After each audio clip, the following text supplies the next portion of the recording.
It's my birthday today, and instead of having a bunch of strippers in my face, smoking a little bit of the marijuana and getting drunk, I'm sitting here in this chair making a YouTube video. And you may be asking yourself, Leon, why are you doing this? You're the sexiest black YouTuber. You should be out having the time of your life, having a bunch of strippers put their titties in your face. Why are you doing this right now? We can wait a day for a YouTube video, and the answer is quite simple. I like to torture myself. And even on my birthday, the day where I'm supposed to be celebrating the fact that I'm finally 16 years old, I want to torture myself with just any random thing that I chose to see on the internet. And you know, when we like to talk about these hot button ideas and these ways to make change in society, we don't like to think long term. We like to think in the moment. We like to think that these ideas will solve every single problem right now. But the problem is, a lot of these ideas, no one really seems to think, maybe 5 years down the line, this is going to be a problem for us. And today we have Washington police officers confused over new laws restricting their ability to fight crime.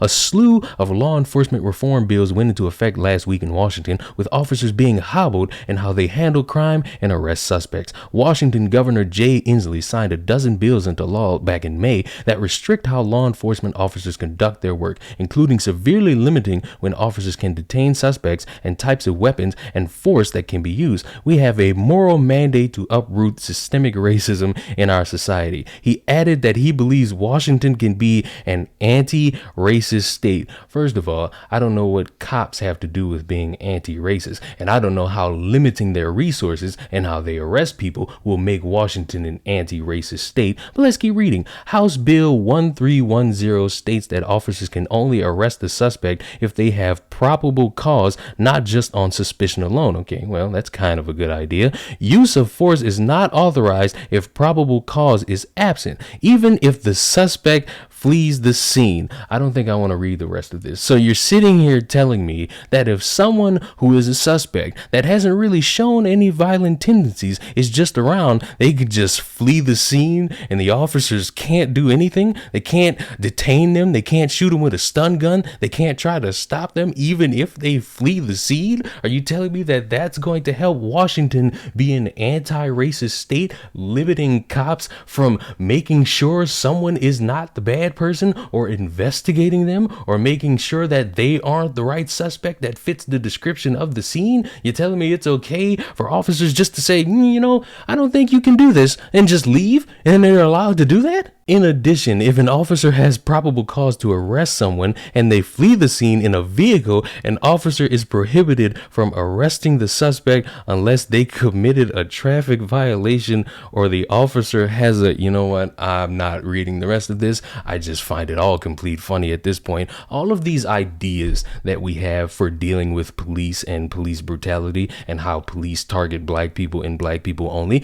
they sound good, but in effect, a lot of these things will not work. They won't help. They will get more people injured. They'll get more people in danger, and you won't really have an issue for when crime seems to spike. All these different people that like to say abolish the police, they don't really have an idea past having social workers in the line of fire. And I'll be honest with you, a social worker could work in some aspects, but you know why you have police? So that in these other aspects, the police can handle the situation. Because guess what? A social worker can't really deal with a maniac who's going around stabbing people. A social worker can't deal with a school shooter that's opening fire on a bunch of kids. And so you would need police to come in and handle that business and make sure no one else gets harmed. And things like that ain't gonna get the job done. Things like that are going to allow more people to get away freely in a car. Because if you don't have a ticket or you haven't ran a red light, guess what? You're in the clear. And it's just all these ideas make my head hurt. I wish I had some titties in front of my face. Matter of fact, I'm going to call my stripper bunny. I just don't see how we plan on getting things good long term. I get that we like to think that these ideas are good in the moment.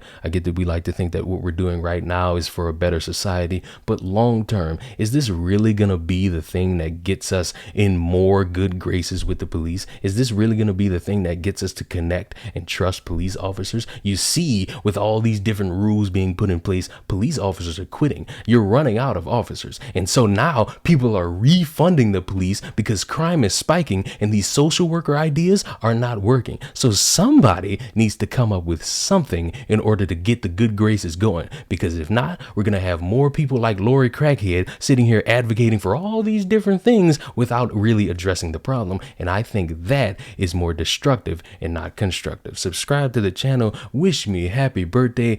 I'm going to find some strippers.